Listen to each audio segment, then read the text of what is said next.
The Hilton sale is on. Now through September 29th, you can save up to 20% on stays this fall and beyond. Long weekends, last-minute getaways, holiday gatherings. There's a Hilton stay for all of them. More moments, more experiences, more destinations. Now 20% off for a limited time because it matters where you stay. Don't wait. Book by September 29th and save up to 20% at Hilton.com. Terms apply.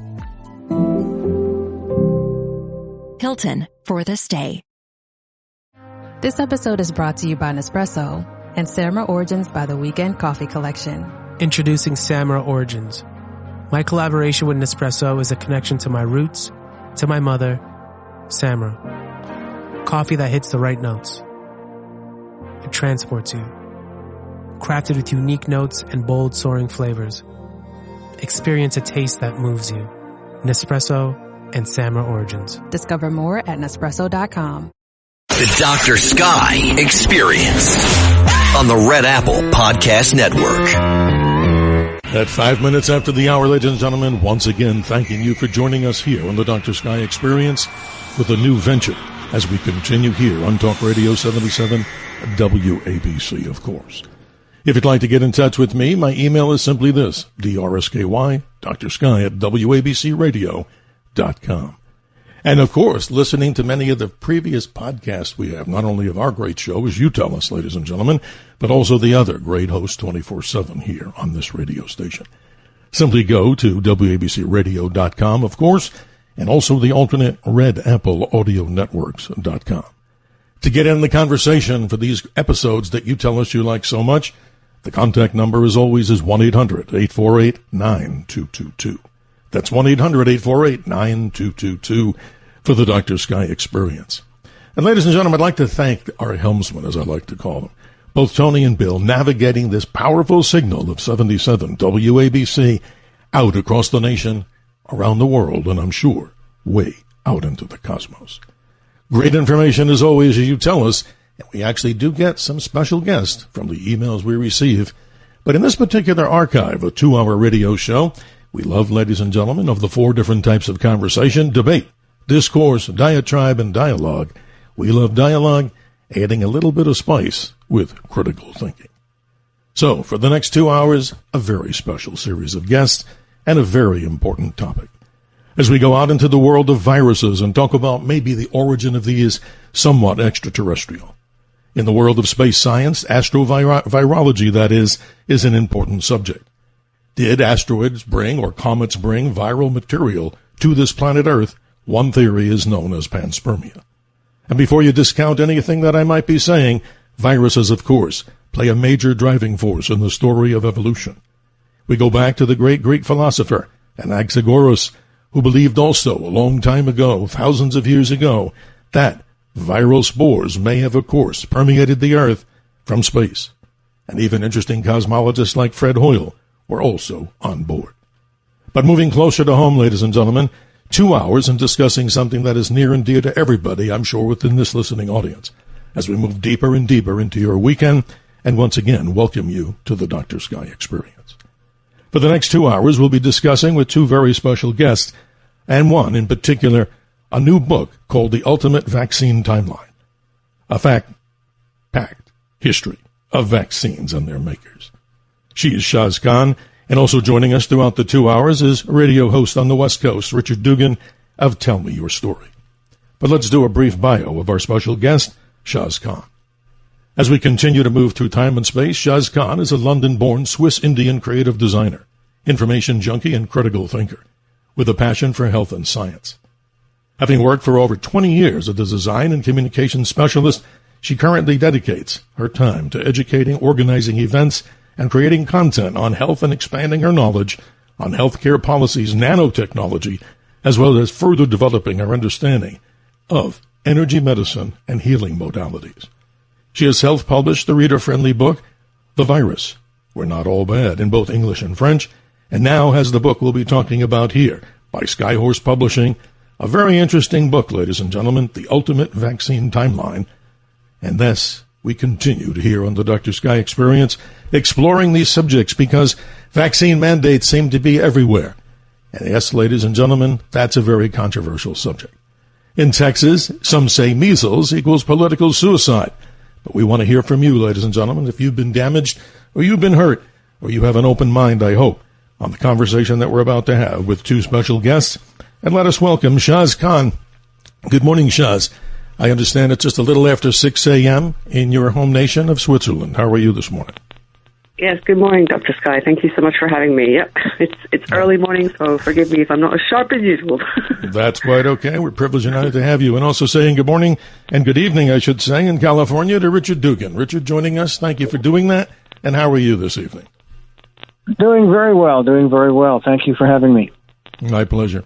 Shaz, let's begin here. This is a very interesting subject. And ladies and gentlemen, this book, and I'm really serious, you will learn so much about the very subject. Again, the title of the book, The Ultimate Vaccine Timeline, a fact-packed history of vaccines and their makers. Tell us your passion here. You're not a medical doctor, and I hope people have an open mind about the things you're going to be talking about here. Of course, everybody has an opinion, and those opinions, ladies and gentlemen, as we dig deeper into our show, The Dr. Sky Experience, you can be heard loud and proud at 1-800-848-9222. Shaz, talk about your background and how you got interested in this, because I'm sure so many people will learn a lot by listening today. Yeah, so thank you. Yeah, as you mentioned, I'm not a medical professional or a scientist. I'm not even a parent, so vaccines weren't really on my radar. I've always been interested in biology and science in general, but basically about 10 years ago, my father passed away 2 months after his flu vaccine. Sorry. And at the time... Thank you. At the time, I was a bit more critical of the allopathic model of medicine, where it's just, pills and surgery, etc. So I was a bit more awake on nutrition and the fact that doctors don't get much education on nutrition. But what happened with my father, he was diagnosed with stage 4 lung cancer, but his actual diagnosis and his symptoms in hospital were all neurological. So they just didn't add up for me.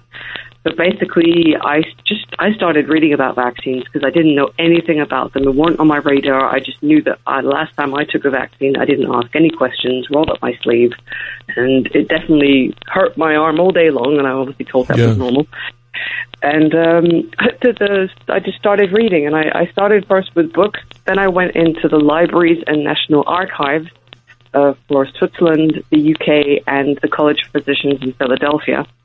And the more I dug up, the more I was kind of shocked by what I was finding, because I was very naive. I came from a position where, I believed vaccines were safe and effective. Mm-hmm. They saved us from smallpox, They saved us from polio, the usual stuff that we're all taught in school.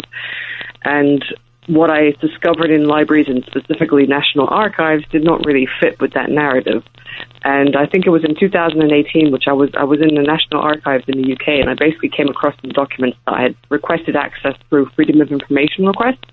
Mm-hmm. And when I saw them, that kind of was the impetus for me to I have to put this information in a book, because people do not go to libraries anymore. People don't dig up in the National Archives anymore. And this information should have been made. Well, Shaz, you've done the work here for us. And again, let me say this. Skyhorse Publishing, I like them in many ways because they take on very interesting subjects, some controversial. And again, I want to make it very clear on this episode of the Dr. Sky Experience. Myself, I'm not anti-vaccine with any big passion here.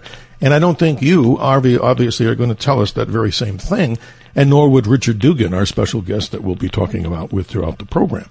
But what you've done here, I think, is really an amazing feat here of what I consider journalism, putting together so much in the information world that you're saying is really not available. So how long did it take you to come up with this book? Because it's jam-packed with 300 pages of interesting facts. Yeah, there's over 1,300 facts specifically on vaccination. It's been about 10 years worth of research and about 4 or 5 years of actually, putting everything together in a book layout.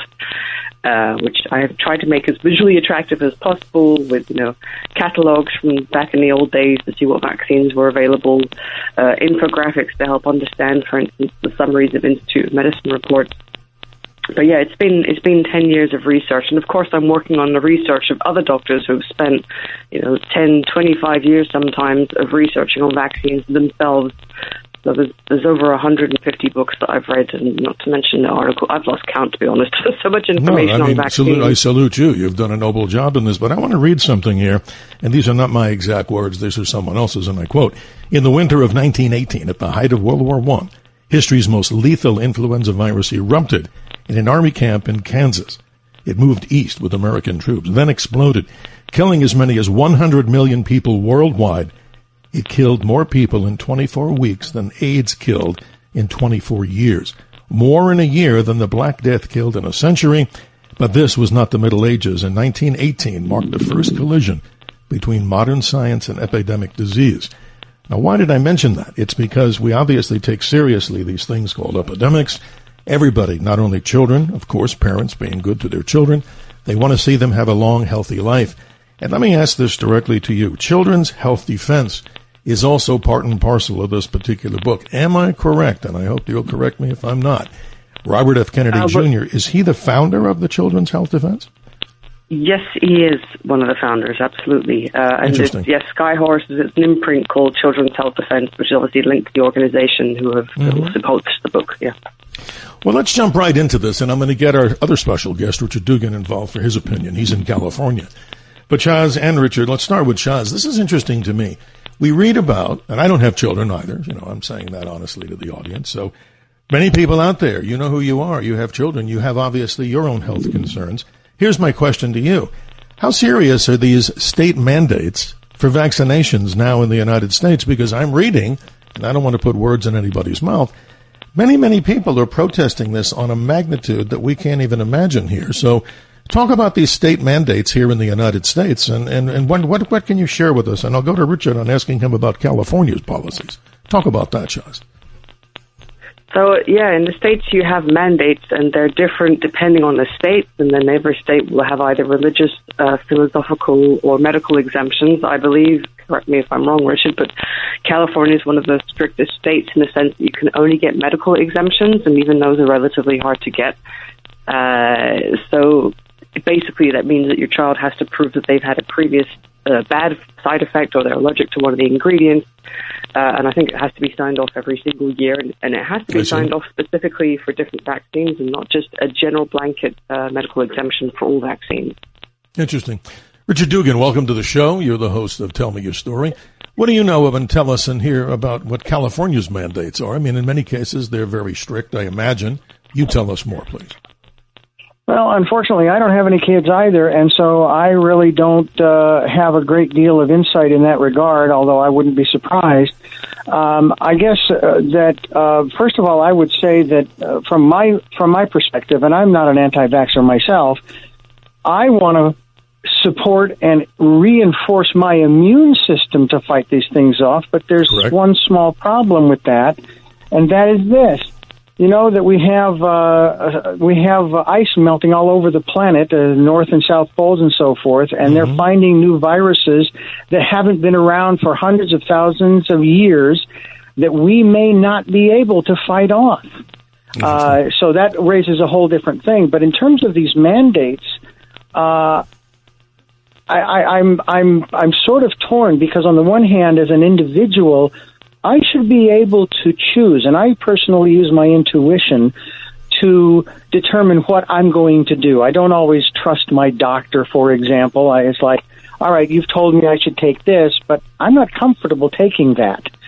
And so then I will look for alternative methods. For example, diabetes, I'm looking into, rosemary and turmeric and cinnamon as a combined natural alternative. So that's part of it, but then there's the other issue of over the centuries we have had vaccines. I mean, for example, polio in the 20th century, we came up with a vaccine. We came up with something that would help to eradicate that. My wife had polio as a child. I don't know whether she got the shots or not. So then you're looking at, has it been effective decades and decades ago, and now it's all about the money? And if that's the case, I'm not going to be taking any vaccines in that regard. I hear you, and I want to jump in here because I want the audience to get involved in this conversation. Now, this conversation may send an electrical charge right up your spine, and it should, because if you're a parent out there and you're looking at mandates for children and you have some suspicion in this, or if you're 100% in favor of it, the number here with your participation is 1-800-848-9222. And, of course, in the New York metropolitan area, we see, of course, Chaz and Richard, so many horrible things that happened during COVID-19, and not individually pointing my finger at any one politician. But we do realize that so many people were prevented from seeing their loved ones during this incredible, horrible experience with the COVID-19 situation. So, ladies and gentlemen, 1-800-848-9222 opens up the gateway with a conversation that we're having with two individuals. Shaz Khan, author of The Ultimate Vaccine Timeline. In my opinion, ladies and gentlemen, an amazing book with her research, a fact-packed history of vaccines and their makers. And, of course, Richard Dugan, a regular talk show host, popular in California, of Tell Me Your Story. Shaz, this is interesting. I mean, your book that you talk about here, and again, I don't want to attack any corporations. I don't want to do that. I mean, you're free to do that in your opinion.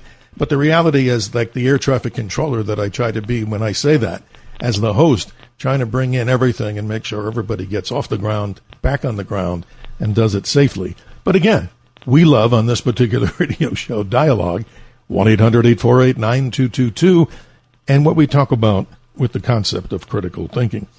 Shaz, talk about this. I mean, let's put it this way. I know folks that have had polio. I know people, friends of mine, and even closer than friends of mine. And who would deny that polio vaccine was helpful? I mean, that's something, God bless. They may never have lived. So it's not an attack on all things vaccine. So set the stage for us. I mean, what seems to be the concern in your mind about what's really going on behind the scenes from your research? Well, one of the things I think that made me pretty angry in my research was realizing how much we've been lied to, and I'm obviously included in that. And polio vaccine is a perfect example because we're all told that it saved us from polio, and now I don't believe that at all because of the research I have done and what I have found out, which many people have. I'm not, by all means, I'm not the only person who has come across it, but I went and actually looked at the source document because I couldn't believe it, to be honest, at the beginning. I mean, if you change the diagnosis of a disease when a product comes out, you change how statistics are going to be collected, regardless of the product's efficacy or not. And we didn't look at the fact that there might have been other causal factors in polio, like pesticide use, DDT, etc. And the third thing is there were a lot of problems with that vaccine that were kind of swept under the carpet. I mean, most of us have heard of maybe the Cutter incident where in 1955 one of the polio vaccine manufacturers didn't inactivate properly the virus and it left, I think, about 10 children, dead, 200 polio victims. And they had to pay out about, I think it was $3 million maybe at the time, to various victims. But they weren't the only manufacturer who actually had problems, but they were the only ones who were publicly mentioned.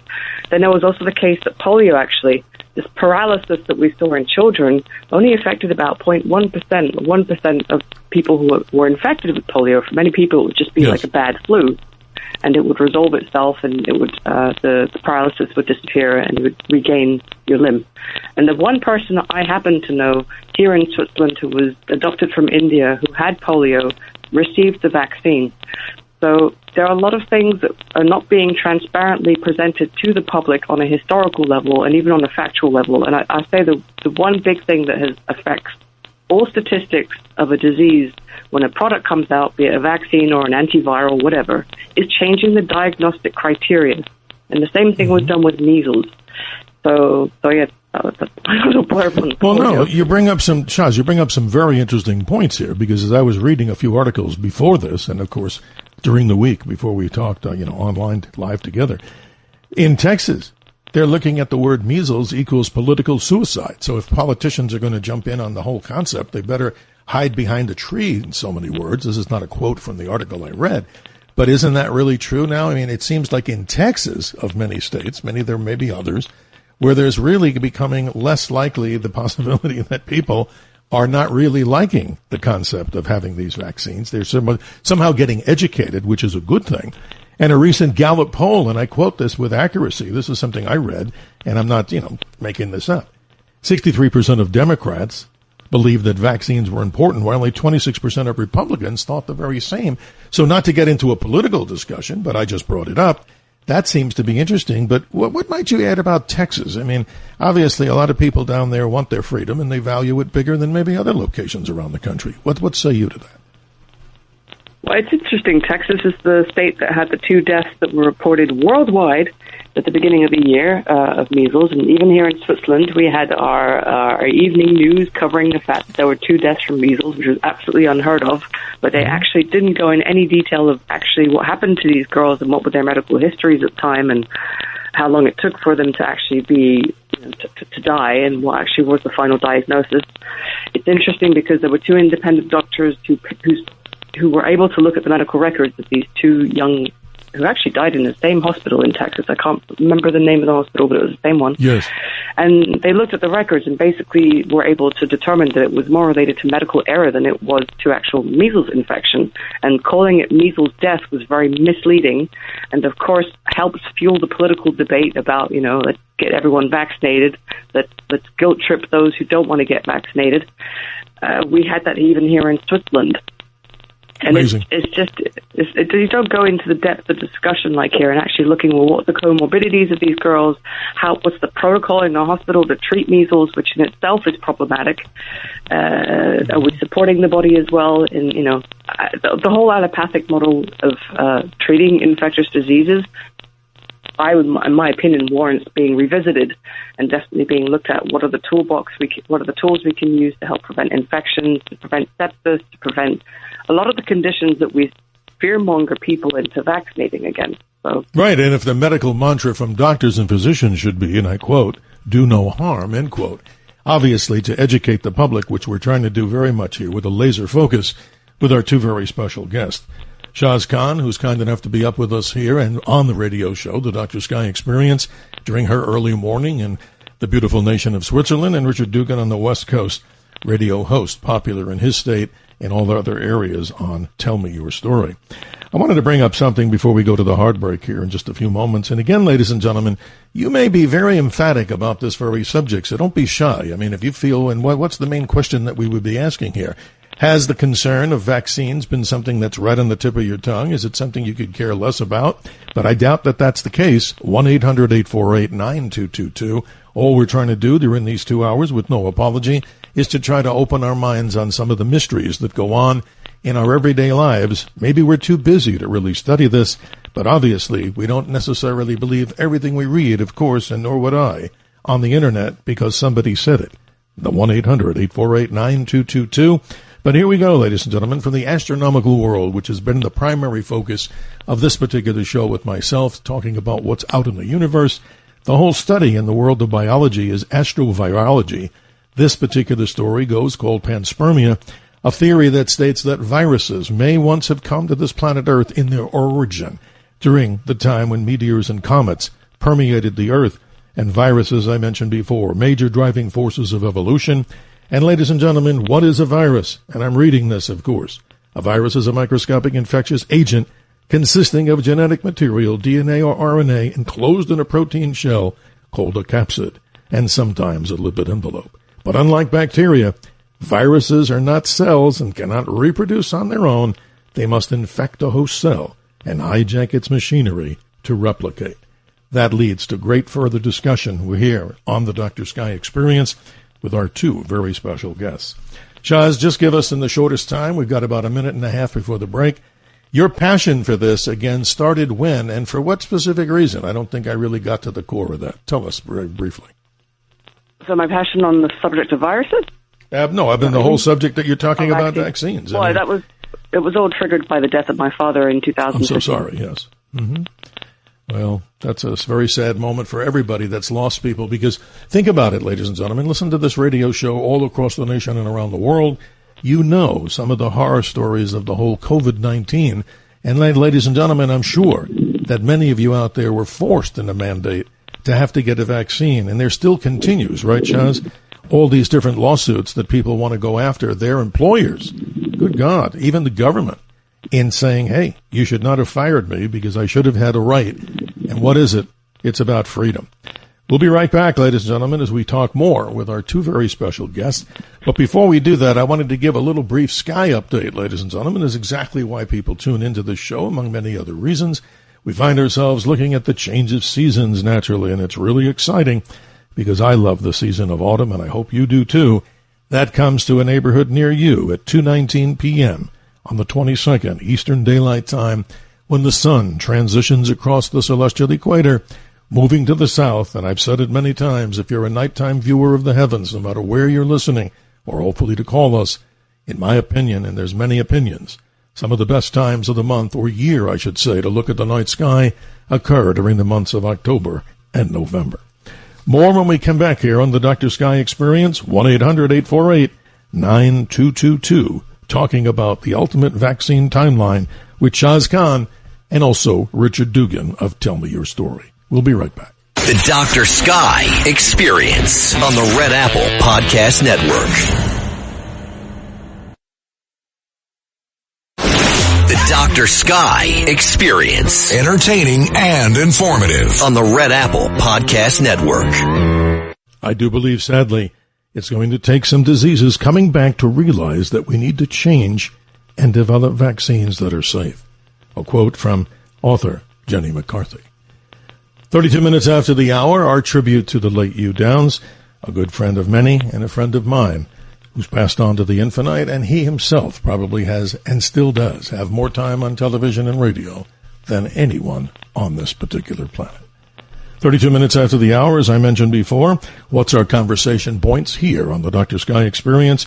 Two special guests, author Shaz Khan, The Ultimate Vaccine Timeline, a fact-packed history of vaccines and their makers, and adding commentary to the conversation, and we would like you to do the same thing at 1-800-848-9222.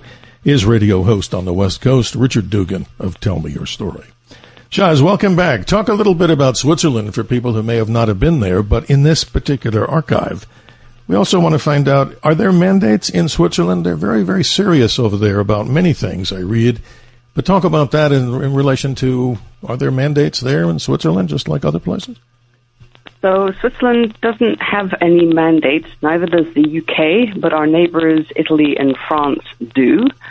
We have a different schedule in different countries, but Switzerland tends to be very libertarian in the sense the last mandates we had for any vaccine was in the 1940s after the Second World War, and that was just for smallpox vaccines. There are a couple of states here which used to still mandate the diphtheria vaccine and smallpox. Mainly the diphtheria for children, though. But because it's not a vaccine you can get on its own, it's very hard for them to enforce that obligation. And it depends where you go to school and if it's a public or a private. But Switzerland, for those who don't know, it's a landlocked nation in the middle of Europe. We have three major languages, which is German, French, Italian, and then a less common language of Romansh. So sometimes communication within the country is a little bit more complicated. But we haven't had vaccine mandates for decades, and it doesn't change that we have a very high vaccination uptake rate for certain vaccines, specifically the DTP, which is diphtheria, tetanus, pertussis, and for the MMR. We are one of the few countries that has the choice of still getting measles vaccine on its own, so just getting a measles shot, which we import from India. Interesting. But there tends to be a bit more flexibility and understanding because they've understood that if you enforce vaccines on people, you tend to erode public trust. Well, Shaz, when I think of Switzerland, I think of this word. I think of independence and I think of freedom. I mean, I think I'm pretty much right on because you're there. Your experiences there can watch here and corroborate what I just said. I mean, they're very independent thinking people over there. Because what? They're landlocked, and throughout the history of, warfare, they've been pretty much immune, no pun intended for vaccines here, but they've been pretty much immune from invasions and other activities. They've been pretty much independent, right, and independent thinkers. Switzerland's a very smart political country. They negotiated with people, and because of our wealth and our resources, which there aren't that many, to be honest, but we are notably known for our banks, for our mountains, which can hold lots of gold. We were managed to negotiate so we could keep ourselves safe during the Second World War. We did allow Hitler to cross into Swiss land to be able to get to certain countries. So for people who don't know that, my grandfather actually told me that because there was a negotiation you had to do with your neighboring countries. Because we are landlocked, we are a small country. We are surrounded by the Alps to a certain degree, which gives us a natural protection. Yes. But we're not as I would say, independent thinkers as one would maybe think. We do have a lot of influence from our neighbours. And during COVID, we saw that we were put under a lot of pressure by the EU, by other countries. And even though our regulations during COVID were relatively, I would say, light compared to some, when we never had the COVID vaccine mandated, coerced, yes, but never officially mandated. We still are very much under the influence of Europe, and at the moment there are still discussions going on if we join Europe or not, which I hope we don't, but there you go. Well, Richard, let's go to you. Richard Dugan, of course, the host of Tell Me Your Story. He's in California, as I've mentioned many times. Richard, can you give us some kind of look-see about how the whole COVID experience, you report the news out there, how was that treated? I mean, we're talking here in the New York metro area. Sadly, many people lost their loved ones because of the restrictions where they could not visit them in senior communities. Just describe a little bit about what you might know about California's reaction during COVID. And I know that kind of takes a long time to explain, but give us a short version if you're, from the news area. Well, I will do my best. First of all, I was one of the fortunate ones in that because I worked in a station that had only basically 2 employees, myself and the general manager. I mean, that's how small this was. I got to go in every day to work. So, and then everybody else was coming in, the programmers on Zoom or Skype, what have you. One of the things that I found interesting was that in the first couple of weeks, everybody was, hey, okay, let's do the, step back, wash up, mask up. And then the individuality came out and said, wait a minute, I'm not going to let them tell me they're taking away my First Amendment rights, to which I would respond, well, that's funny because I'm exercising my First Amendment rights based upon the statement in one of our founding documents that talks about preserving, protecting the posterity, Right. And that's our children and our children's children. So how do you balance that? And I think that was one of the biggest things that I was aware of in terms of whether people got vaccinated, whether they wore masks, whether they did the things that they were being asked to do. It seemed pretty simple. And at first blush, I thought it was a great thing that they shut the country down. They should have been doing that when the influenza starts spreading across the country, so that it will die out in 2 weeks. So that's been my observation, is just the human nature and how people respond initially, and then they start to get angry and upset and then do their own thing. No, I hear you, Richard, and this is interesting. Shaz, let's go back to you for a moment here. I'll describe a story. I personally, just to share with the audience, did not, go get this particular COVID vaccination. I chose not to get it, just like anybody should, but there was no prohibitions in my area where I worked or anything I did, so I chose not to. But here's my story, and I wanted you to kind of expound on this. My visualization of this, going with somebody else who did get this, sitting in a vehicle, it reminded me about one of those end-of-the-world kind of horror movies where you go to this location and there were lines of cars, and it looked like something out of like some super epidemic kind of movie, what you've seen, like an Ebola crisis or something, and it was really shocking to me to see how the whole procedure went. In other words, I don't normally scare easily, but I'm sure, Shaz, you've seen or heard about experiences like that when getting this. I mean, it was kind of like very much an outer worldly experience for me, and not talking the sky. What say you on that? It was just bizarre. Well, yeah, I would say the whole COVID experience was out of this world and rather unbelievable in many cases. I mean, we didn't have the drive-through injection sites as you guys had in the States. We had vaccination centers, so massive exhibition centers where they trained, not army, but what they call civil protection here. If you don't do the army, you do civil protection as your civic duty to the state. So they were vaccinating people instead of doctors or nurses. But yeah, it was very surreal. I never saw any of those because I never went to any of those. And I mean, I didn't even get tested, to be quite transparent. So, because for me, from the day one, there was a whole mismatch with regards to what you would do with public health when there's an epidemic and what they actually did, because it doesn't make any sense to scare the whole population, which is exactly what happened. I mean, here in Switzerland, we had our Italian neighbors. We were the first country in Europe to be very much affected after China, and obviously that was the source of the scare. But when we locked down here in Switzerland, and I don't know about the U.S., but The age of mortality was 84 years old. That was the average death age of anyone who died of COVID. And that's also our life expectancy age here in Scotland. I didn't know that. Wow, that's powerful. Yeah. And the doctors already knew it was diabetics, and it was people with hypertension and people with obesity and having cardiovascular issues who were the most susceptible to hospitalization and death from this virus. But to scare the whole population to, what we did to children, I think, is unforgivable. And we're going to have the repercussions for generations to come, maybe even with regards to mental health and social anxiety and all the rest of it. Honestly, again, the education on viruses, like I wrote a little book about viruses that you mentioned, the whole reason being because, again, I didn't know anything about viruses and then spent quite a few months looking at virologies, followed a virology course with the University of Columbia, and was shocked to discover as well that we need viruses. I mean, there are so many species out there that we have no idea, with only about 200 that we associate. Oh, and we're going to get into plenty of this and ask you some important questions about what you see in a crystal ball coming down the pipeline, and not to be negative here. But also, before we go to this next break, I just wanted to mention something.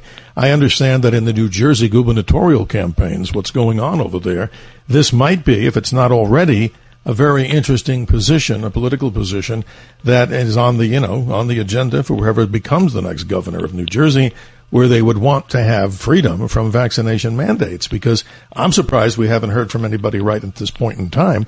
But maybe they haven't had any deleterious effects from this. Maybe they believe, which is their right, that vaccination is the way to go. And I'm certainly not here to say, again, to be fair to the audience, not here to say, we're not here to pontificate with an anti-vax mentality here.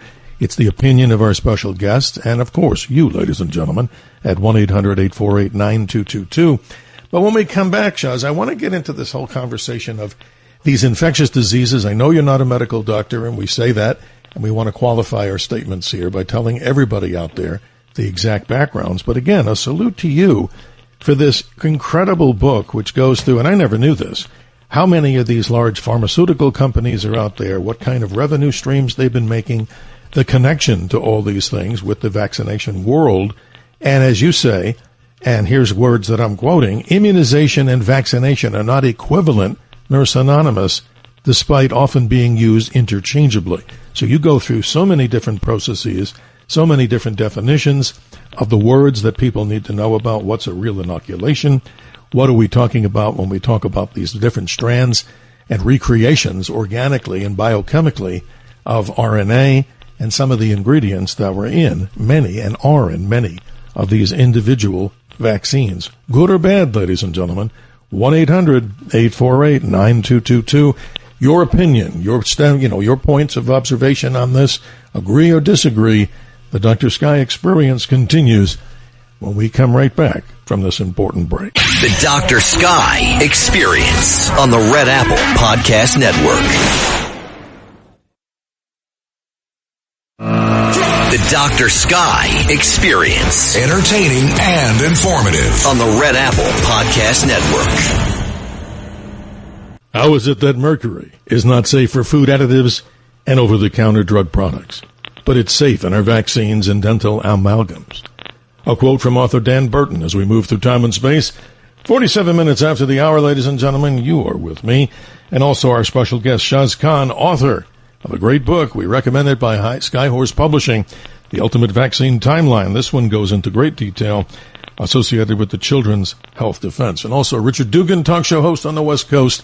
He, of course, with Tell Me Your Story. Let's go to the phone lines here, patient callers here. Let's say good morning to Joe in New Jersey. Joe, you're on the program. How you doing this morning? Dr. Sky, thanks for taking my call. You're wonderful guests. And also, I got to put in your two helmsmen. They're great guys. Hey, you bet. Without them, this show would be flat as a soda with no buzz and no fuzz, right? There you go. That's it, Dr. Sky, 100%. Dr. Sky, I'm not against vaccines.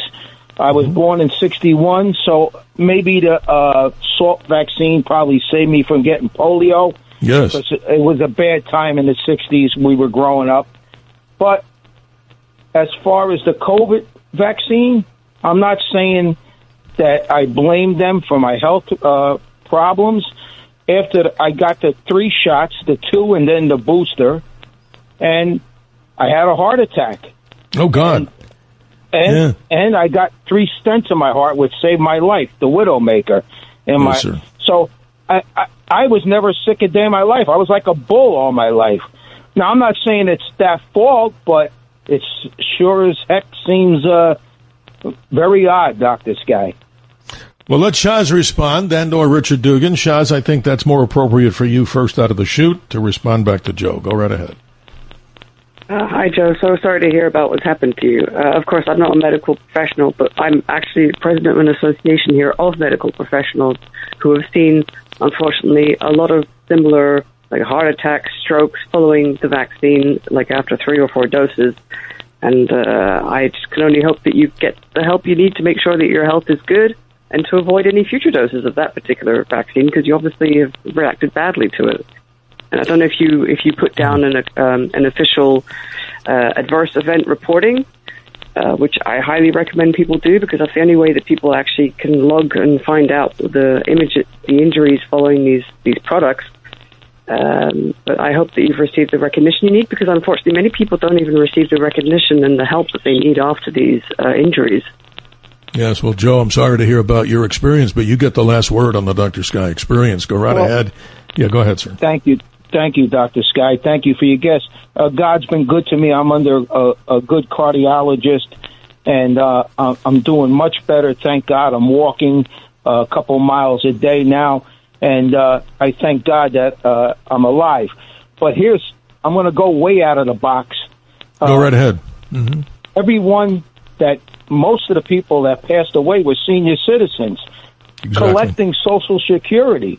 Do you think that this could have been a conspiracy? I don't know. I'm only saying that. Yeah, I don't know, Joe, on that one. But, Richard, what do you say? I mean, you heard what Joe was saying. I mean, some of these theories, you're saying you're out of the box on this. Obviously, everybody's entitled to their... What do you think, Richard? I mean, is that even plausible in your mind out there? What do you think, this whole thing? Well, it's interesting. The conspiracy theorists are out there, and yes, it is entirely possible. Sure. Just like 9/11 was entirely possible, an inside job. It was intentional. Or anything else that you want to put into that category. The reality is that I would say there are 2 positives. I know it's hard to look at positives when we're talking about COVID. Number 1 was we found out just how unhealthy America is. That's number 1. But number 2, we started talking following the opening up and being able to go to work and everything. We started having the conversation about mental health and wellness and getting rid of the stigma. Who's in therapy? Raise your hand. My hand is up, ladies and gentlemen. Mm-hmm. And so those were 2 positives. I know it doesn't sound positive when you say our country's not healthy, but it shines a light on it saying, look, we've got to do more to take care of ourselves, to reinforce our immune systems, et cetera, et cetera. So yes. That's my take on it. Yeah, if it was a conspiracy, prove it. Yeah, I understand. Yeah. But Joe in New Jersey, listen, thank God you're okay, but I'm saying this way, that doesn't mean that we're sitting here. And again, I shouldn't be an apologist for something. I mean, if you have something to say it. And we're trying to give out some good information here. The audience, of course, has to respond in kind. But to open people's minds, that's what this whole show has really started about, whether we discuss the universe, whether we discuss American exceptionalism, and in many cases, the correlation between what I opened the radio show with, that in the world of astrovirology, a very technical subject, viruses on this planet may have not come from just regular normal evolution. It has that very unique possibility that this whole virus thing and everything else involved around it comes from another origin beyond the planet, the planet itself. Joe, thanks for being with us, and hope your health stays as good as it should. Thank you so much. Shaz, this is interesting. When we come back to, I want to get into a really deep discussion here of some of the things that you talk about in this particular book in great detail about the whole timeline of how this whole viral COVID-19 virus evolved. Can you just give us a little look-see into this? I mean, what's the latest information about how this came? Was it a communist Chinese weaponized, item? Was it just something I doubt very much in my belief system that came from a bat? What say you? What's the latest on the origins of COVID-19? Well, the latest on the origins, also based on some official reports, is it was actually a joint collaboration between the USA, notably Ralph Baric at the University of Chapel Hill, North Carolina, and the Wuhan Institute of Virology, with Dr. Shi working on coronaviruses specifically since at least several years. The question is, was it obviously an intentional release or an accidental release? But I think it's pretty much sure that it was not a natural occurrence. There wasn't this natural spillover event that they tried to convince us was the case in the beginning. Wow. And because of you, Shaz, I went out and got a book today. I just happened to find it by just sheer luck. And it's entitled, that is, The Great Influenza, the story of the deadliest pandemic in history. And I didn't recognize this, and maybe many of our listeners out there have no idea about this either. That in, as I read the particular back cover of the book in the winter of 1918, this particular virus, so horrible. I mean, any comment on that? I mean, that's totally off the charts. And I always thought the Black Plague was one of the most incredible, entire wiping out of populations with these pandemics. But a short commentary, if you have information on the great influenza of that time. What was it specifically? What virus? How did it start? Who knows? Tell us more. Well, they say, we're told that it's the H1N1 virus that they obviously isolated many, many years later because they didn't have the technology to do that back in 1918. There were several, I've actually also got a book called by Jeremy Brown called Influenza, The Quest to Cure the Deadliest Disease in History. And I was quite shocked that in his book, he's fiercely pro-vaccine and he's not a conspiracy theorist, who asked the question, was the deadly influenza pandemic in 1918 actually due to mass aspirin overdose? Because say that again. No, say that again. Well, what did you just say? This is interesting. This is a quote from his book. So, was the deadly influenza pandemic in 1918 actually due to mass aspirin overdose? Interesting.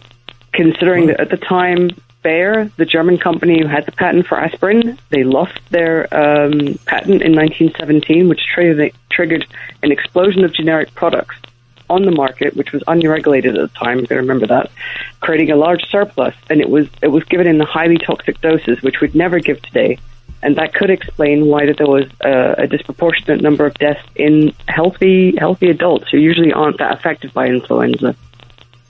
Amazing. Didn't know this, and that's why we have great guests like this, ladies and gentlemen, together. Richard Dugan and Shaz Khan talking about this very bit of information. I think is just a mind-opening experience. Again, if you have questions, I'd like to zoom in more on people's personal effects through COVID-19 and also if they're willing to share those stories. Again, our hearts go out to those that were lost here, and it's such a horrible experience, I'm sure, to lose loved ones. But in that whole COVID-19 experience, you all know, ladies and gentlemen, out there in Radio Land, listening to this particular radio program, exactly the details. The subject matter as we move into hour number 2 continues to talk about vaccine mandates. For children. We'll get Shaz Khan and Richard Dugan to comment on that. And specifically, what are those mandates? What is required now if you have a child that goes to school, and in what states, and particularly certain areas of the country, that are maybe waking up and opening their minds, not in the sense that they have any hatred toward anything. They just don't want to do this unless they really do the research. And I think that's the main thing. So, Shaz, how do people get in touch with you as we move into the next hour? What's the best way for people to get in touch with you if they have questions or comments? They can go and check out my website, theultimatevaccinetimeline.com. On there is a contact form. I also have a website called healthsciencesimplified.com. Also has a contact form. You can get through to me. I usually respond within a few days. And that's the way to get a hold of me if you have any questions. And give that website, the first one that you gave out, and say it a little slower so everybody can copy that down. I'm sorry to say it that way. It's theultimatevaccinetimeline.com. So the name of the book, The Ultimate Vaccine Timeline, no spaces or no dashes.com. And you can also find information. There's some chapter samples as well on there. People can check out the format of the book and the kind of way that information is presented. And how recent has this book come out? I'm interested to hear this. I never got that information from the publisher. It was released in the U.S. in May of this year. Oh, very powerful stuff. And I'm sure by looking through the book, it's lengthy and it's great information, ladies and gentlemen. We're looking at, 300 pages jam-packed. And when we get back, we'll talk a little bit about not only some of the definitions, but the chronology of vaccinations. We'll save that when we come back in hour number 2. And, of course, Richard Dugan of Tell Me Your Story to comment, of course, at will. And he, of course, he'll share some of his experiences when he, of course, talks more about COVID-19 here on this radio station, ladies and gentlemen. And again, many of the guests that we do get on the Dr. Sky Experience do come from suggestions. Not always do we agree, and certainly many are very helpful. But the email for me is simply drsky@wabcradio.com.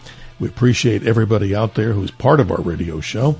And also, again, one more time, you can listen to reiterations of these particular rebroadcasts of these particular shows by going to wabcradio.com. And also, take a look at redappleaudionetworks.com. More with our special guest as we talk about vaccines, state mandates, where did viruses come from? Maybe they come from out in the deep part of the cosmos. Subject matter for hour number 2 on the Dr. Sky Experience. The Dr. Sky Experience on the Red Apple Podcast Network.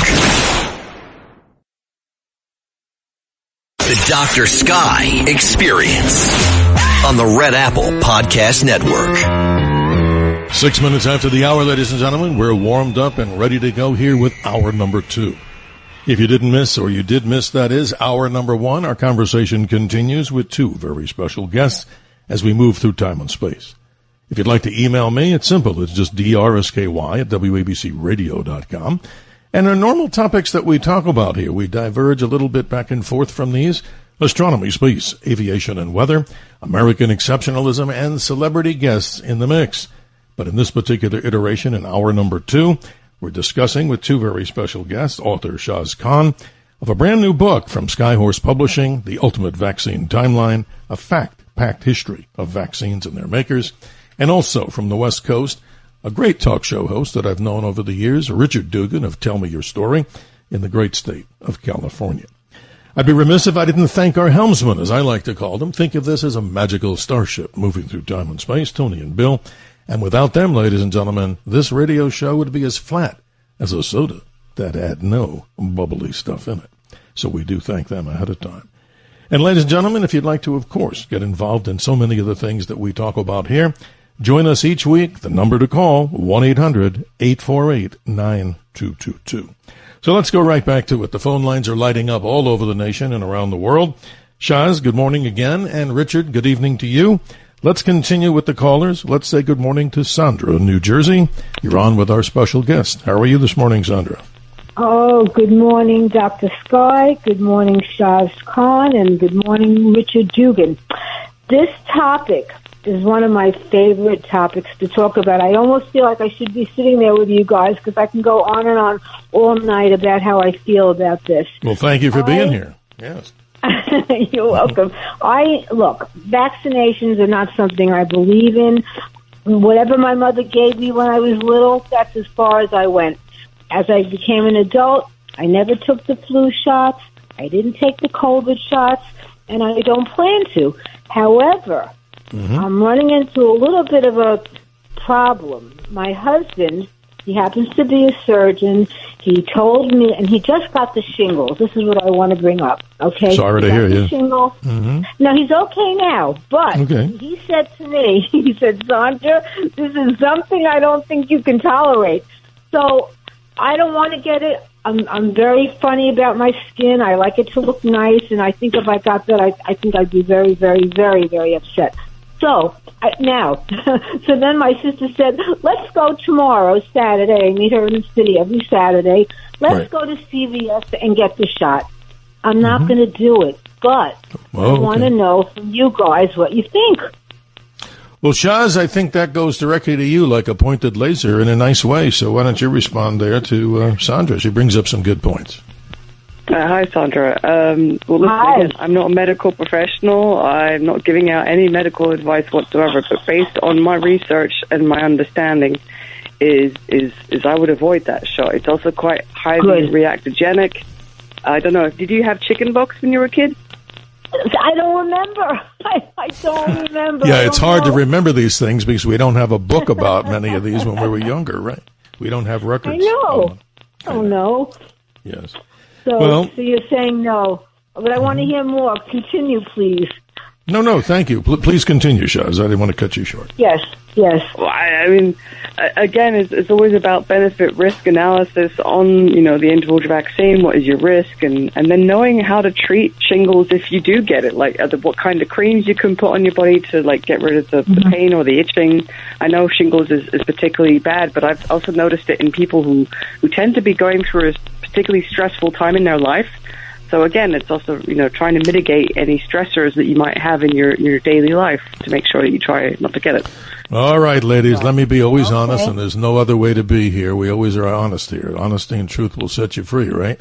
I'm a veteran, and I went to the VA a number of years ago, and I'm never, just saying I'm not an anti-vaxxer, but the lady who was helping me, one of the nurses, an RN, she said, "Had you gotten your shingles shot?" And I read about shingles, and I said to myself, oh boy, I said, I had some friends that had that, and I certainly didn't want it. So, yes, I got it, but I don't think thank God there's no deleterious effects for me. But that doesn't mean that everybody just has to take my word that, go do it. It should be what? As we say, Shaz and Richard, individual freedom should be the number one thing here. And that's exactly what we're trying to permeate through the airwaves. So Dr. Sky, real quick, so you got that shot and you had no reaction, nothing? No, I got it. I mean, I'm not, like to talk all about myself here because remember, ladies and gentlemen, it's not so much about the host in this particular archive, the Dr. Sky Experience. I mean this in the bottom of my heart. It's about the best guest in class, but I got it, so I don't necessarily have any effects, but I read about the effects. So there you go, from both sides of the equation. I know Shaz would say to me, fine, it's your choice. So there you go. Thank you very much for calling, Sandra. Hope that's answered some of your questions. Just add a point quickly. Please go ahead, Shaz. Just please, anybody who's going to take any medical product is read the package insert for the product. There you go. To inject exactly. yourself. We should say that. Okay. Thank you, guys. I love you. Hey, we love you back, and thank you. Hope everything's well with you and your family and your husband, of course. Richard Dugan, we haven't said much to you in this archive because I know it's not your specific specialty, but tell us what you do in a short form so people can contact you, the great guests that you have, and more of the areas that you cover so people can also follow you. Tell us more. Well, the program Tell Me Your Story is about new paradigms for a new world and giving people choices and knowledge of those choices to help make their dreams come true. And to Sandra, I'm not a medical professional. I'm not putting out medical advice, but what I would tell you is I would ask you, what does your gut tell you? What does your intuition tell you to do? That is the most important source of information that you can have. We've been promoting 2020, the year of perfect vision, 2020, the decade of perfect vision. We ask people to go within and access that small voice. To access me, go to richarddugan.com. That's my website, and we're also on SoundCloud and YouTube. And if you're so interested, you want to send me an email, TMYS, that's for Tell Me Your Story, TMYS at richarddugan.com. Well said, Richard, and we'll get back to you later in the show. Of course, commentary as you want, comment as you need to, and we'll, of course, get your information out again. Let's continue with the callers, Shaz and Richard. Let's say good morning to Anthony in Long Island. You're on here on the Dr. Sky Experience. Hope you're having a good morning. How you doing? Same to you, sir. Let's stick with some facts here. Okay. Two senior officials from the FDA, Marion Gruber and Philip Krause, they were in charge of vaccine approval process. Both resigned their 30-year and level careers because of the government overreach that transpired under the Biden administration with regard to vaccines in children.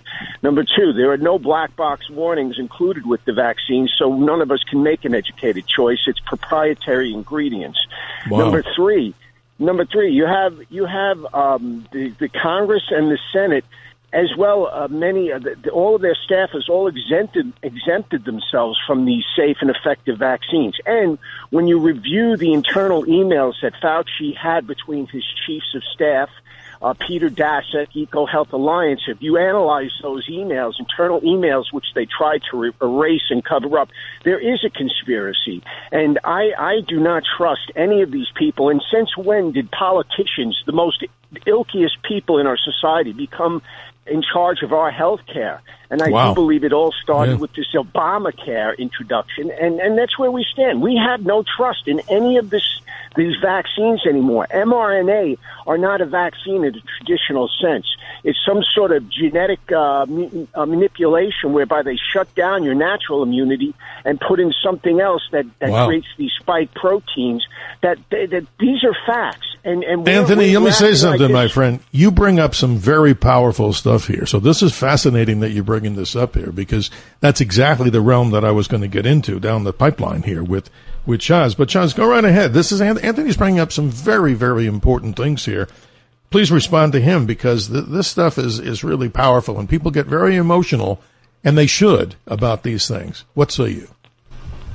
Well, yeah, I mean, he's got a point on many things. I didn't quite understand what he was saying. There's no black box warning on specifically the COVID vaccine, but we're supposed to be told what the ingredients are. That's why I always say read the package insert. But yes, there are certain proprietary ingredients that you'll never know are in there, or certain ingredients that are in such small amounts they don't have to put them in there.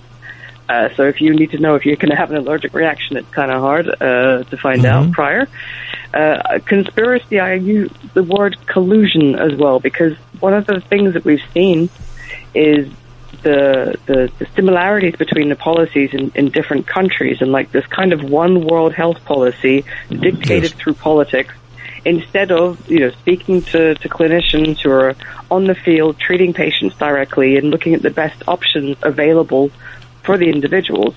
That we didn't see during COVID. So I mean, I hear what he's saying about lack of trust that was already before COVID, but anybody who wasn't already mistrusting of institutions before COVID probably is now because of the way they behaved. Anthony, you bring up some powerful things here. You get the closing word here, because I like your style here, and you're talking about it in factual formality here, which is something, I like critical thinking, and so do a lot of people. Continue on. I mean, keep going with this, because you're onto something.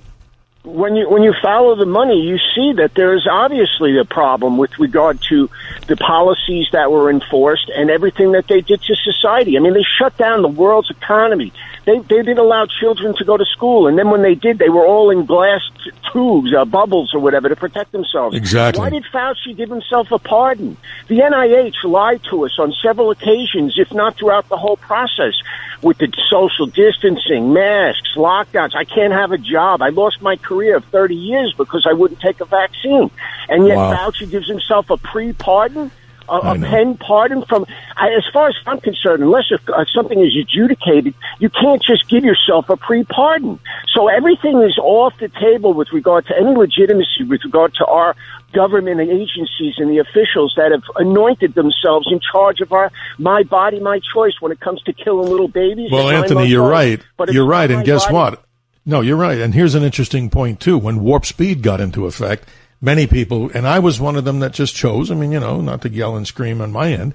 I just decided I'm not going to get this vaccine. Why? Because look at the warp speed, meaning fast and really done super fast.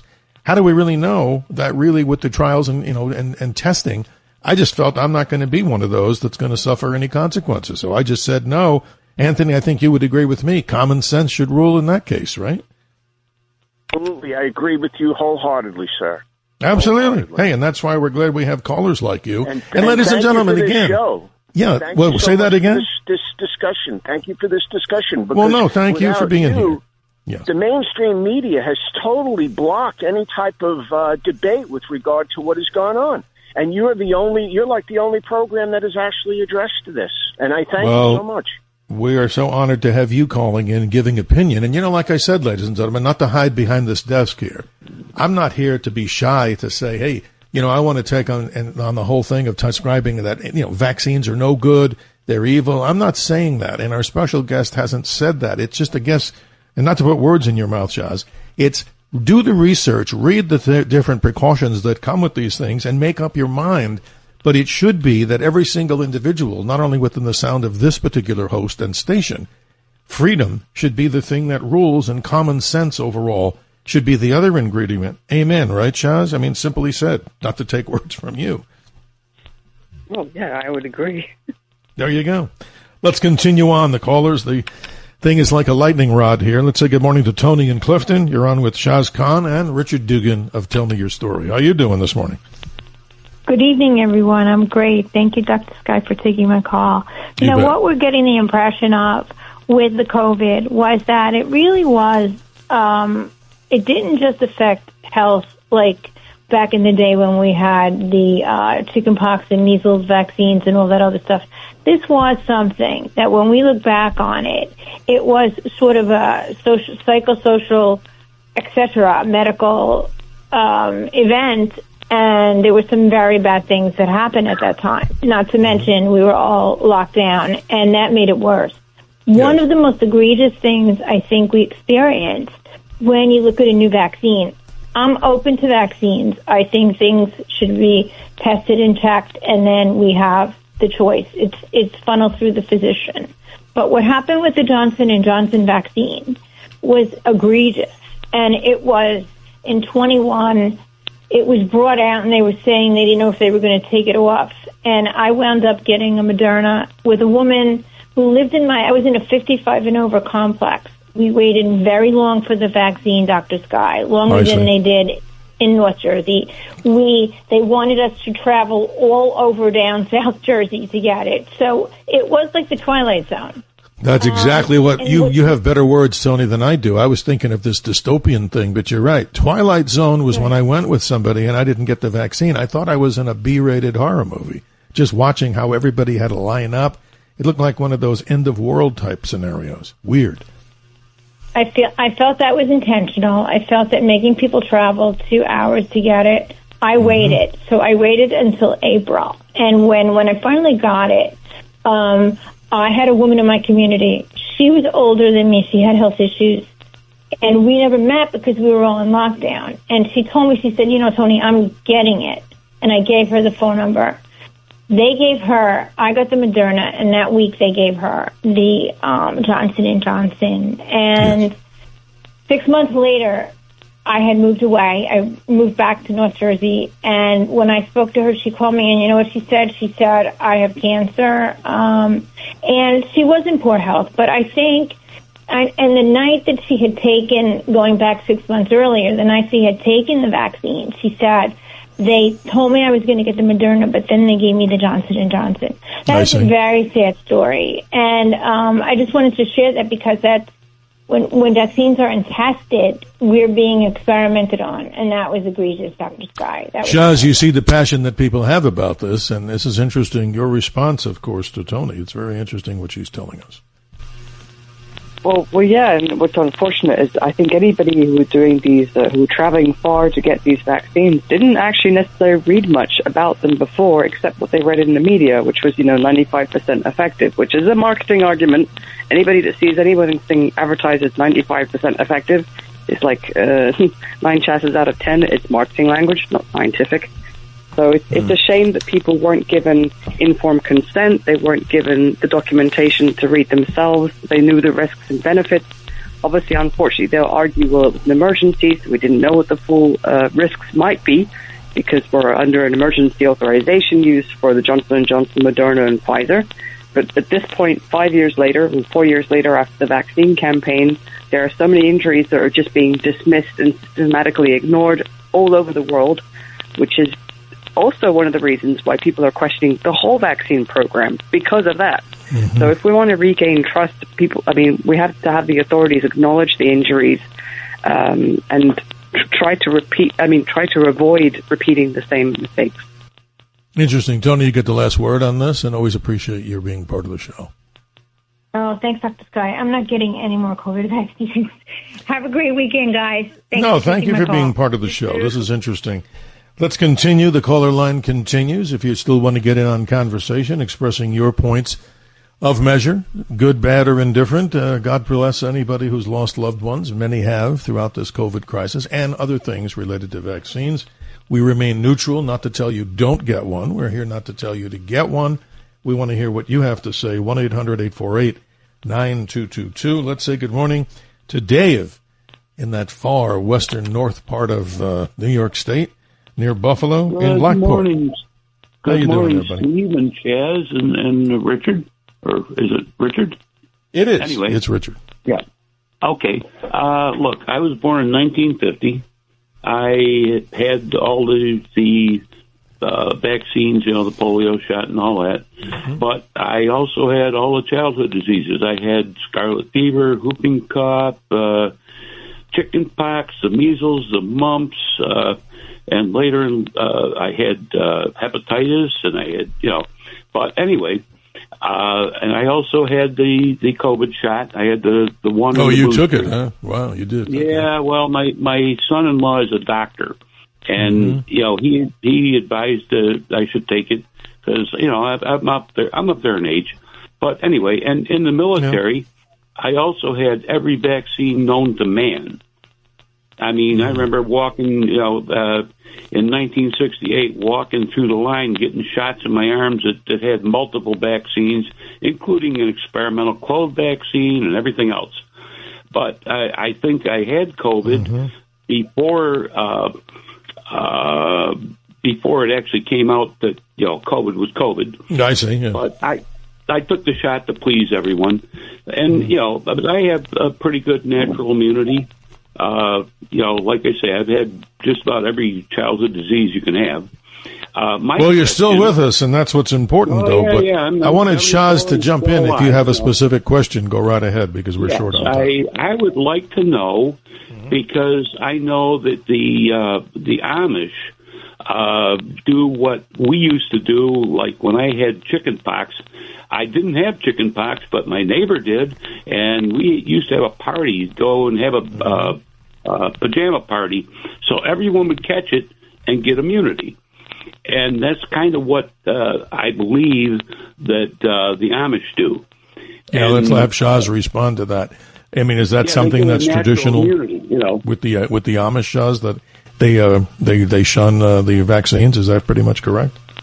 Well, I don't know if they shun the vaccines. I know they're not very vaccinated in general because of their lifestyle. But I don't know if they do measles parties. But I can say even I'm a kid of the late 70s, and we had chickenpox and measles parties back in the days as well. There was no fear around those diseases. They were inconvenient for sure, but they weren't like dangerous. So, but I can't speak for the Amish. I'm sorry. Well, Dave, not to cut you short, we're almost at the bottom of the hour. What I would like to know before you cut me off, I would like to know if there are any statistics on the Amish community and how they fared out in the COVID. Dave, we'll have to look into that, because I don't think our special guests have that, and certainly I don't. But also, I want to be honest with you. I've yet to read the book you recommend, and I will get to it one time in the future. So, Dave, in Lockport, thank you so much for being part of our show. We'll have to do and make notes. That would be an interesting note, Shaz. And Richard, what about Amish vaccinations? What's their policy procedure, and what's their tradition there? That's interesting. Folks, there's still time. There's always time here for you, ladies and gentlemen. That's why we have a show. 1-800-848-9222. And if anybody out there is brave enough to share some of their experiences, and again, we say this with total respect and to honor those that have passed the horrific conditions that were going on for many people who experienced loss of loved ones in this COVID-19 crisis. Very, very sad story, ladies and gentlemen. 1-800-848-9222. But what we do when we come back, I'm just filled with all these different bits of information. I want to talk with you, Shaz, and Richard, jump in on this too, because a lot of these companies that are making a lot of money on this, look, they're entitled to make profits. That's what business is about. But in all due respect, I want to talk, Shaz, about this whole concept. Am I correct in saying that there's they're immune from any criminal, legalities if anything goes wrong with these particular, iterations of vaccines? Is that simple to say, that they're just immune from prosecution, correct? That's summarizing it simplified. I mean, if you can improve intent to harm, then obviously it's different. But with the pharmaceutical manufacturer, that's very incredibly hard to prove. But in general, they are protected from liability when it comes to vaccines. Interesting story. More to come, ladies and gentlemen. This is your show, The Dr. Sky Experience, where we talk and get, I believe, the greatest guest, and you tell us that in the emails. You can email me at drsky@wabcradio.com. More with Richard Dugan and a very special guest as we continue to talk to the top of the hour with Shaz Khan, the ultimate vaccine timeline. More to come after the break. The Dr. Sky Experience on the Red Apple Podcast Network. The Dr. Sky Experience. Entertaining and informative on the Red Apple Podcast Network. I do not trust those who make the vaccines, or the apparatus behind it to push it on us through fear. A quote from Billy Corgan, a songwriter and a musician, and still a very active participant in the music world.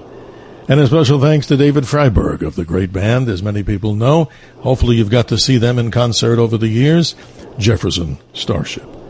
33 minutes after the hour, we continue with our special guest. And ladies and gentlemen, you, as the callers to the Dr. Sky Experience, are getting in line in the queue. Let's say good morning to Bob in Yonkers. Bob, how are you this morning? Hopefully the subject matter is coming through loud and clear. How are you doing? Good morning, Dr. Sky. My question is, I had the shingles recently. I'm 71 years old. Yes. Should I get the shot to prevent it a second time? Well, as our special guest Shah is telling us, and Richard's not a medical doctor, I did it. That was my personal opinion on it. I had no side effects on it. But Shah, again, you'd like to comment, or Richard, jump in, because your opinions, of course, are valuable. That's why you're our guest. I didn't understand it. Did he already get one shot? And he's asking. I think he was asking it, and I don't want to put words in your mouth, Bob. You were saying, should you get it? Is that what you were saying, the shingles vaccine? No, I've gotten the shingles recently. Oh, you did? I didn't hear you either. I'm sorry. Okay. Should I get a shot to prevent the second time of getting it? The second time he's asking about. Oh, well, if you've already had the shingles, I wouldn't necessarily recommend it. But again, I'm not a medical professional, so you shouldn't listen to a word I'm saying. But no, I understand. And again, consultant and read the package insert. Right, Bob. We don't want to misrepresent what our guests are saying. They're not medical professionals. Our guest is an author and a very well, respected author. But no, I got it. Like I said, I'm just one person out of a trillion out there. But I read the reports and I read everything. Would you get the shot a second time, Dr. Sky? I would say, in my opinion, that's entirely up to you, my friend. I don't want to put an opinion out there. I got it once. I probably wouldn't want to do it again if I didn't have any results. In other words, if I didn't have any symptoms of shingles, I'm certainly not looking to do it again. There you go. I hope that answers you in at least a somewhat direct, if not a little bit, a roundabout. I guess I had to do my homework. No, I suggest. That's what I'm saying Shah is talking about here. Read everything you possibly can and also talk to other people, get different opinions before you journey into that particular thing. One last thing, Doctor. Go ahead. My sister had COVID recently, and she came down with blood clots. Mm-hmm. So she wouldn't get it again. Well, again, none of us on this side of the equation are medical professionals, and we're saying that again. I'm sorry to hear that. I've read so many reports. Shah, is there anything you can add to the conversation, or Richard, about what happens when some of these people experience blood clots? Is that a symptom of a lot of the results of the COVID-19 vaccine? I don't know. From here in Switzerland, absolutely. Blood clots and coagulation of the blood has been one of the major problems with these vaccines specifically, but there are ways to help. So here in Europe, I would recommend going to the World Council of Health website. They have lots of resources on spike protein detox guide to help with, again, with thick blood or with these kinds of symptoms to get some help on maybe how to alleviate those. So that's a website I can recommend that has great resources on health in general as well. So worldcouncilforhealth.org. Bob, thank you. Again, we want to make it very clear. We're not here to give out medical opinions. We're not medical doctors in that regard. But we're here to discuss with what the purpose of her book is and other people that have experiences throughout this particular experience with COVID and other vaccinations. Thank you, Bob. Let's move on to Josh in Westchester. Josh, you're on the air. How are you this morning? This is a tremendous show, Dr. Sky, and the panel that you have there. We ignore one thing, and I'm surprised, a lot of intelligent people. China sent this virus here. They knew their people were ill. They let them get on the planes, come to America, Europe, and Australia. Now, to infect us. Nobody ever goes after China for this and their leaders. They're a bunch of butchers over there, the Communist Party. And the thing is, obvious, they wanted Trump to lose in 2020 because Trump was doing tariffs on China. They didn't like it. They never, before in their lives, they never saw an aggressive president toward them. Obviously, the American establishment, their business partner is China. They put all the companies there. So they didn't want nobody to go after them. So they put this little Keebler, Fauci out there in front of him. If you remember the press conference, Fauci would be there, Trump would be standing behind him, but you never saw a press conference with John Hopkins, the Cleveland Clinic, Mayo Clinic, I could go on and on, USA, all these medical, all these diseases and everything, they never were out there doing press conferences. So the whole thing to me was a fix was in, let Fauci get blamed for everything, which is, if you blame Fauci for everything, you're a useful idiot. China was protected by the American establishment, and China got its way. They killed Americans, 1 million Americans, and Trump lost the election. And you could talk about the election, what happened on it and everything, but still, China was the one behind this whole thing, and they get off scot-free because they're business partners. So, folks, if you agree with Fauci being in charge and you don't bring up China as the villain in this, you're a useful idiot. Josh, I appreciate your perspective on this, and we'll get a commentary. Richard, why don't you jump in on that? I mean, I know you've done a lot of extensive things on the news side of the equation. Any response that you'd give back to Josh? And then let's go back to Shaz. So we lost Richard. Oh, that's a shame. I hope he calls back. Well, anyway, let's continue on here. We have so many people that want to speak and at least express their opinions here. And some of this is with sadness, ladies and gentlemen. Again, very sorry to hear about the losses of life that we have from our parents, grandparents, or anybody else, even children, that were susceptible to some of the responses of this particular vaccine that maybe nobody knew about. Let's say good morning to Dominic in New Jersey. How are you, Dominic? Good morning. You're on with Shaz, and you were on with Richard Dugan, but he'll have to call back. How are you, Dominic? Hello, Shaz. Dr. Sky, appreciate you having me on here. And this is a lot of this is long overdue, for us to express, what's been happening over the last 4 or 5 years and be able to finally get it out. But here's the truth. Even if a vaccine, I know we're talking about a few things, it's the vaccine or the origin of COVID, but I just wanted to focus on, the vaccine itself. Because here's the truth. Even if a vaccine was working flawlessly, safe and effective, exactly as promised, enforced medical treatment is never acceptable. Consent matters. To me, no government, no politician, no corporation, no health agency has the right to dictate what goes into another person's body. I mean, even my 13-year-old daughter, if I need her to eat veggies when she needs veggies and she doesn't want it, I can't be a tyrant and tell her to do it. And then as far as masks were forced, lockdowns were forced. Jobs were held hostage. Let's just not forget pharmaceutical companies. They were given liability shields, Dr. Sky, legal escape hatches that meant no matter what happened to people, no matter how many adverse effects were reported, they couldn't be held accountable. And I don't believe that's medicine. It's totally just business, and families lost loved ones. People's health was changed. Right, and that's the big part, Dominic, here, the loss of life. Who's responsible for this? And before, not to cut Josh off in Westchester, he was bringing up some good points. Let's be honest, folks, and that's the only way to be here. Truth that will set us free. This came from the communist Chinese. This was put into the United States. This is obviously a political, thing that started this whole thing. This is definitely a thing to attack the president of the United States so he would lose.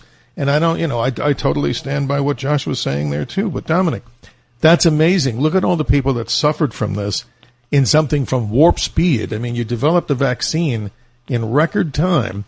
And that's why the reason why I said, I'm not going to do this. How do I know? I'm not an experimental guinea pig. But Shaz, let me not take away your thunder on this to respond to what Dominic is talking about. Please continue.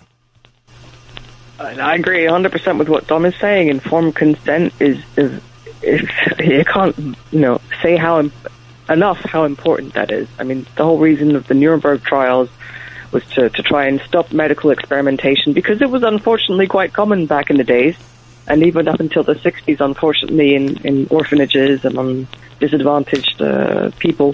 But absolutely, we must always have a choice to be able to put into our body, especially by injection, because you're talking about something that bypasses your natural immune system. So we're not talking something about you ingest through your mouth, but you get injected. There must always be informed consent, and I don't believe the pharmaceutical industry should have any should have any protection from liability, even if it's an emergency product. I mean, if they're so sure it's safe and effective and brought to market, they should stand behind it also on a legal level. And there's no other product on the face of this planet that receives the same protection as vaccines. That's amazing. So let's go to the technical side of it. If a person gets these vaccines, and I didn't really pay attention to how they were administering it, am I correct, Shaz? Help us on this. it's intradermal, meaning it goes into the skin, but never intravenous. Is that usually the way to say it correctly, or do I need to go back to school on that? Most of the vaccines we get are intramuscular or subcutaneous, so they're not intradermal, and they're certainly not intravenous. That's for sure. But it's usually intramuscular or subcutaneous. I can't remember if the COVID was intramuscular or I think it was subcutaneous. Okay, thank you for correcting me. Your skin and just put it under a little bit of layer of fat. See, I learn a lot by our guests here on this radio show. Dominic, if you're still with us, you get the last word, and appreciate you being part of the Dr. Sky experience. Yes, thank you. No, I just bottom line is simple. To me, freedom isn't negotiable, and I think that medical decisions really need to remain personal. And I just think that history will be looking back at 2020, not as a year as like triumph or even science, but I think it's just a dark moment where fear was literally weaponized, and people were coerced, and leaders played dumb when the consequences came home. So I just hope that we live and learn. I have a right to be well, but I also have a right to die the way I want to die. Amen, brother. It's all about freedom, and we go to this break in just a moment. Thank you, Dominic, in New Jersey, for being part of the Dr. Sky experience. And I say it this way, ladies and gentlemen, not that I'm a scholar or anyone running for any political office. I just say if you don't know what rights you have, how do you know what rights you lose? And again, this all goes back to the freedom side of the equation. Shall no one be able to force you or anyone to do something against your will? But unfortunately, that seems to be an occurrence that many people are either oblivious to or just simply complacent. Do the study, do the research, and listen to people who do the research like our special guest, Shaz Khan. We'll be right back, our last break of the 2-hour show, ladies and gentlemen. If you're still on the line, like Mark in Manhattan and anybody else that wants to get in the queue, the number, the gateway, is 1-800-848-9222. We'll be right back. The Dr. Sky Experience on the Red Apple Podcast Network. The Dr. Sky Experience. Entertaining and informative on the Red Apple Podcast Network. 46 minutes after the hour. Thank you to Chubby Checker, a rock and roll legend who, of course, is a great guy, and he still knows how to do the twist. 46 minutes after the hour, we'll try to get as many callers in on the line with Shaz Khan. Her book, ladies and gentlemen, talking about detailed information about the necessity or non-necessity for vaccines, where you make up your mind. We say good morning to Mark in Manhattan. Good morning, Mark. How are you doing this morning? Morning. Overwhelmed with observations. I love your discussion. First of all, thank you. The best clearinghouse of information that's honest, thorough, and knowledgeable is the Children's Health Defense.org, CHD.org. Yes. Which is truly a growing website, and it has all information on vaccines, on the harm done to children, about all authors that have written on this subject, and it's many, many doctors subscribe to it. Yes, that's great. The famous Gulf War syndrome that soldiers came back with was an allergic reaction to the untested and unauthorized anthrax vaccine that was forced on the soldiers under military law by the pharmaceutical companies and the Pentagon. Precisely, yes, you're right. And the soldiers came back crippled and unable. They were perfectly in good health. The only vaccine that was 100% successful was the very first one for smallpox, in which they discovered, to their amazement, that women in Africa and England who handled and milked cows never got smallpox because they came down with the related cowpox, which was not deadly to people.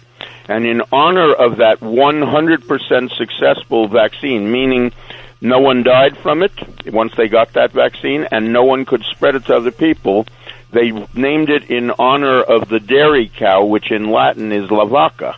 We learn a lot by listening to you. Yeah, we learn a lot here. That's interesting. And the measles, I'm a child of the 1950s. Me too. I was sent to those very measles parties. Go down and hug the neighbor downstairs. Make sure you hug him before he leaves because he's got the measles.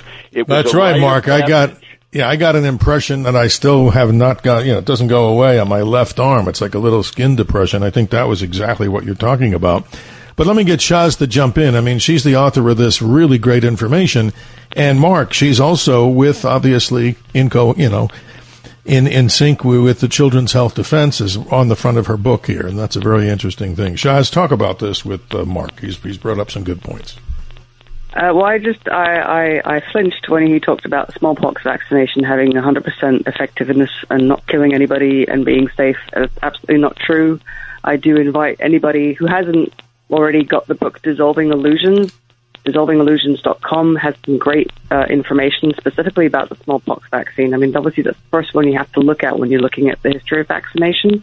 And it had a whole plethora of problems already. And you have to remember that this was a vaccine given and already mandated back in the days before there was any kind of sanitation, before we had any kind of disinfection of wounds. There was a whole host of things. I mean, the first hepatitis B epidemic I could find historically was following a smallpox vaccination campaign. The first tetanus epidemic I could find in children was following a smallpox vaccination campaign. So that's absolutely not accurate to say that the smallpox vaccine back in the days was 100% effective or even safe. Mark, thank you for your call. We've got so many callers here, but I appreciate your insight. You brought up some amazing things and reawakened the senses on the Gulf War syndrome. Let's continue now and say good morning to Kathy in Long Island. You're on with Shaz Khan. How are you doing this morning? Hope well. Oh, I'm doing fine. Thank you, Dr. Sky, for accepting my phone call.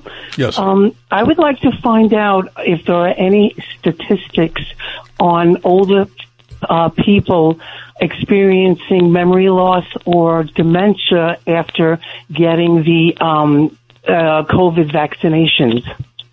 Interesting, Shaz. That goes directly to you, of course. I have no experience. There are definitely case reports of dementia and of Alzheimer's accelerating following the COVID vaccine. I wouldn't be able to give you the references off the top of my head, but there definitely have been case reports, yes. Interesting. Yeah, we bring up some very amazing guests here, Kathy, and I think this is important, but you get the last word here as we move to the top of the hour. Well, even if the person never had dementia or memory loss, would that still apply? That they've been getting, experiencing dementia and memory loss? Even if they unfortunately, were fine there's a before? whole host of, there's been a whole host of psychological, neurodegenerative conditions that have been observed following the vaccine in people who did not have any previous symptoms. And I can already say from my own experience, I had someone, a family member, who basically went down into dementia following her second shot. And she didn't have dementia beforehand. Well, Kathy, I just want to jump in my here. Husband. Yes, God bless anyone who suffered loss from any of these things. But in your book, Shaz, I just wanted to highlight this with all due respect, loving kindness. You write simply, this book is dedicated to my father whose death triggered my deep dive into vaccines. But Kathy, for anybody that's suffering any of the ill effects from some of these things, we just want people to open their minds, to do research, and I think we bring the best of guests. This is my opinion. Thank you, Kathy in Long Island. Sorry to cut everybody short here. Let's go to Joaquin in Pennsylvania. You're on the air with Shaz Khan. How you doing? Hey, all right, Dr. Sky. Good morning, Shaz. Have you ever heard of Dr. Sherry Tenpenny then?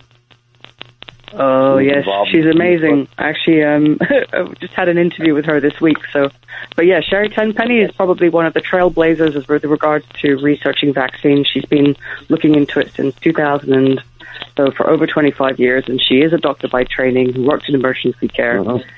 She's got a lot of great information, and she's very highly knowledgeable on this subject of vaccines. Please give that name out again in slow motion so people can write that down. I'm going to check this out myself. Please continue with the name. It's Dr. Sherry Tenpenny. Interesting. I believe her website's drsherrytenpenny.com, but you can easily find her. She's got lots of different resources. Interesting. You know, personally, my thing is this. During the whole COVID thing, I did not participate in anything. Obviously, if I had to get in the store, I wore the mask. But I just did. I had people to my house. You know, I wanted everything as much as possible because I felt that this was a deliberate attack, on the United States, particularly on the Trump economy. Sure. And it was more than just China. And it was more than just China that did it. I think that there were aspects of our own government, that just did not want to see. That runs deep. So great. Yeah, that runs deep. You bet. Mm-hmm. Yeah, everything was going so great with the Trump economy that people don't even realize. I mean, as a blue collar working class man, I saw a 45% increase and my income and my salary, you know, in the first year of the Trump economy, not to mention the bonus, you know, from the Trump tax cuts, our company did so well. And when it came down to COVID, what our company did was they asked everyone, we also that we will not get the vaccine. So they actually abided by our wishes, and I guess they also realized, too, that nobody was going to come to work, you know. So basically we're all a bunch of rebels. And hey, there you go. Joaquin, I hate to cut you short. We're trying to get as many callers in as we race to what we have no control over, the time and space continuum. So thanks, Joaquin. You're always welcome here at this particular show, the Dr. Sky Experience. Appreciate your time. Let's say good morning to Mike in Stamford, Connecticut. You're on the show with Shaz Khan. How are you doing this morning? Yeah, absolutely excellent show. I've been waiting 4 years for a show like this. You ought to tell your next host in the 1 o'clock hour or 2 o'clock. Hand the show over to you so we can keep on talking. But I was forced to retire from my position. It was a safety sensitive position, but I ran into a mask Nazi, and you give people power, and they will just push it so far. They'll torture people. You know, they did not want to listen to the people. They called us conspiracy theorists. All your calls today have been absolutely fantastic. I just mentioned that Dr. Kary Mullis, who was the creator of the PCR test, the test that they use. He conveniently died in October of 2019, and he called out Fauci. You're not supposed to use. You can use the PCR test to find any type of virus. It was such a farce. There was a great Barrington Declaration where the doctors they wouldn't listen to us 4 years ago. And remember, 70% of your countrymen wanted to lock you up and put you on an island. They wanted to eat. Right. Talk about rebels. Dr. Sky, I got to continue because I know you got. I am not going to ever forget these people or what they did. Now they got. You bet. I am so pissed off. And they're going to do it. They're going to try something again, and your countrymen are going to line up against you.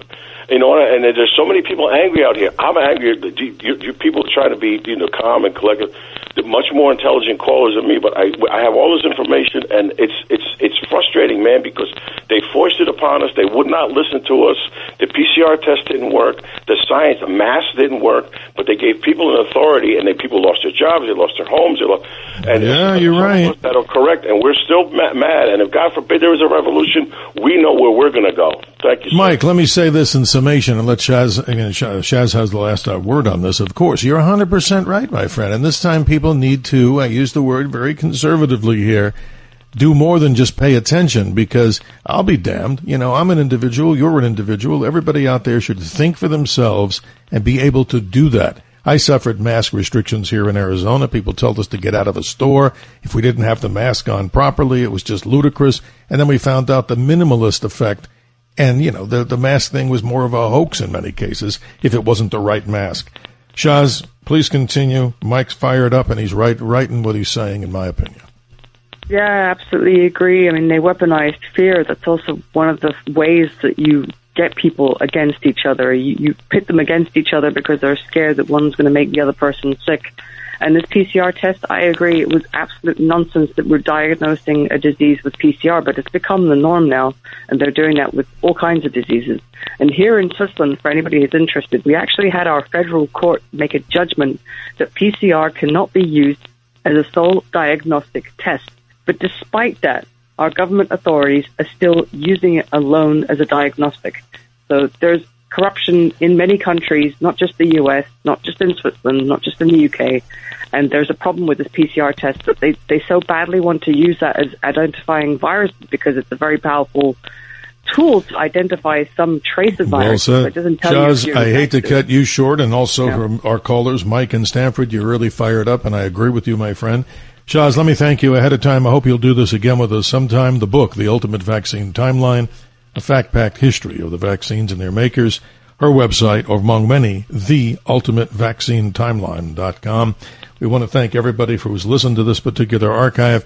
More in less than 24 hours as we continue with the Dr. Sky Experience, opening our minds about many of the mysteries, not only of the universe, but of the many things that go on in our world, in our daily lives.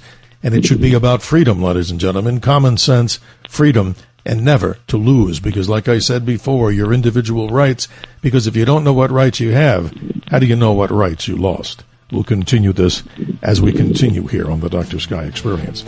Coming up next, we now pass the torch of knowledge and dialogue to T.J. McCormack. For The Other Side of Midnight, thank you to Tony and Bill, the navigators, as we call them, the helmsmen of the Dr. Sky Experience. Peace, happiness, and health to each and every one of you, and God's blessing upon America. We'll talk to you soon.